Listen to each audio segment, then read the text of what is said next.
Magandang araw sa inyong lahat.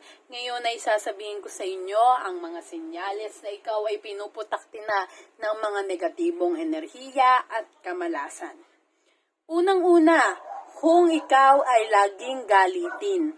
Kung kapag wala ka lagi sa mood, kapag galit ka palagi, kapag lahat na lamang ay kinakainisan mo, wala kang gana sa mundo, wala kang gana sa araw, na hindi ka naman talaga dating ganun at parang wala ka namang problema, wala ka namang iniinda, ngunit parang may bigat sa iyong damdamin. Isa yon sa mga senyales. Ngayon naman, ito naman ay kung ang inyong bahay ay laging maraming insekto. Yung malinis naman ang inyong bahay, ngunit laging maraming insekto sa inyong bahay. Pinapasok kayo ng insekto. Ibig sabihin, ang kamalasan at negatibong enerhiya ang magpapahintulot sa kanila at ang humahakot sa kanila papunta sa inyong kabahayan. At pangatlo naman, at hindi ito dapat baliwalain, ito ay simple lamang, ngunit hindi dapat baliwalain, ay laging may basag, no? Laging may basag na lamang sa inyong bahay o laging may sira.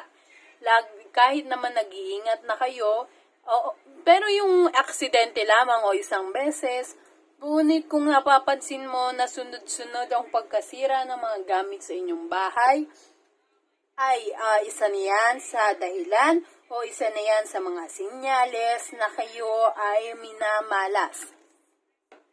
At ang isa pa, at ang huling senyales ay kung may aso kayo sa inyong bahay, ito ay tahol ng tahol kahit wala namang tao.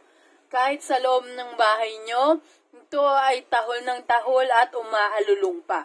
Ngayon kapag ang inyong aso ay umaalulong, hindi yung parang pagalit, ito ay ibig sabihin may napapansin siya sa inyong bahay o kaya naman kung ang inyong aso o ang inyong pusa ay parang palaging malungkot, ibig sabihin nito ay mayroong kamalasan na namamalagi sa inyong bahay.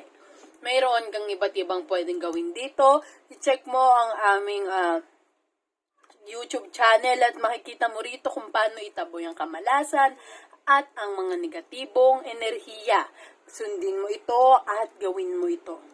Maraming salamat. Sana'y nakatulong sa inyo ang video na ito.